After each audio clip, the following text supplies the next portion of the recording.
Bonjour, bonsoir, madame et monsieur. Il est 14h passé de 8 minutes au Sénégal avec l'actualité de la télévision Fladou TV. On vous présente les actualités aujourd'hui à Kourkoubala avec la section féminine des femmes de Kourkoubala. Allez, madame et monsieur, bientôt, Inch'Allah, on va vous présenter les actualités.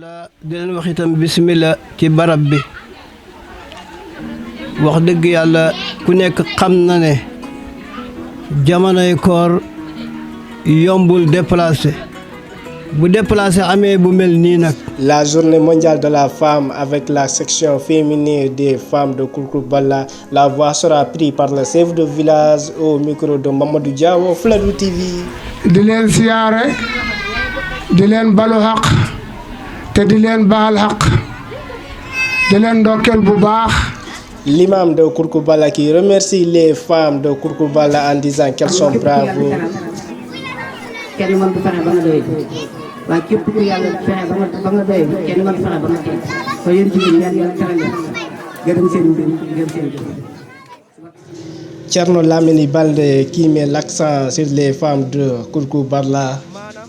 debbo ko adi diine islam arde to bange majjiyankoɓe laatinoma debbo ena wuranno ngurdam musɗam mettuɗam ɗon islam tawno debbo wadde ko islam itti toon debbo ma en kalno debbo wano e ko hoto addi debbo ɗo wi so tawi woni wonko teddinani debbo wadde ko goɗɗum kono wona diine islam.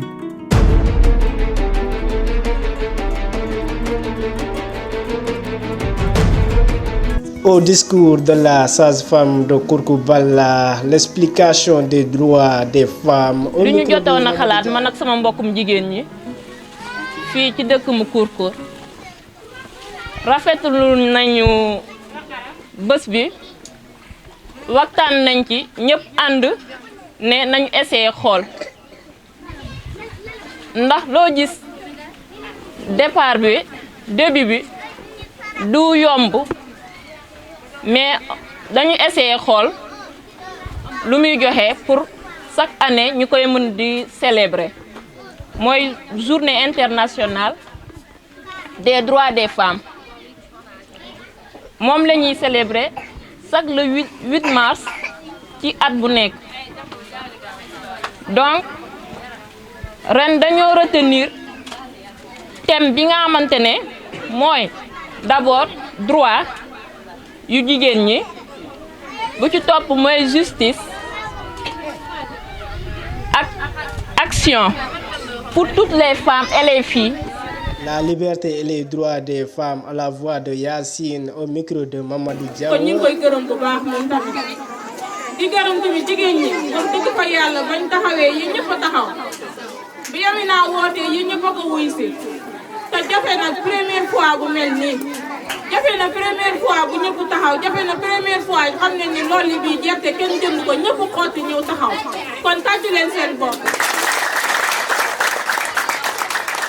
Mamadou Baylo Diallo qui rend bravo à les femmes de Kourkoubala en disant qu'elles sont braves d'après avoir organisé ce grand événement qui n'a pas été jamais eu à Kourkoubala. Bravo à les femmes de Kourkoubala. Au micro de Mamadou Diaw.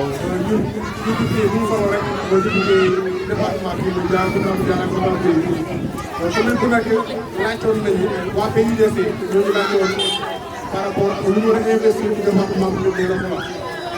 Donc, yàlla def document baa ngi fi comme ni mu ñëwee par rapport ak yoon yi parce que wax dëgg yoon yàlla def document baa ngi fi ñu proposé wu. La sage-femme de l'hôpital de Kourkoubala qui s'exprime en plaisir de cette journée mondiale de 8 mars des femmes. Bonsoir monsieur. Merci de m'avoir permis en ce jour spécial qu'est la journée internationale de la femme. Moi je me nomme Aminata Fati, dite Madame Badji. La femme de l'ICP, l'infirmier chef de poste de Kourkoubala. Merci beaucoup. Donc, votre question se trouve opportune et importante pour moi. Le 8 mars m'a vraiment inspirée depuis là où j'étais. Je me suis dit que pourquoi pas, dans la localité aussi que je suis, à Kourkoubala, de ne pas organiser et permettre aux femmes aussi d'intégrer dans la société en fait. Vu qu'on est tous des Sénégalaises, donc les femmes de Kourkourbala sont des femmes courageuses et braves. Je remercie aussi tous les invités, toutes les invités, j'en remercie tout le monde, vraiment. Toutes les femmes de Kourkourbala sont contentes de leur participation à l'événement. Donc, formons une force collective pour bâtir un avenir où chaque femme et chaque fille vit libre, en sécurité et avec dignité. C'est ce que je veux. Oui. Merci beaucoup, monsieur.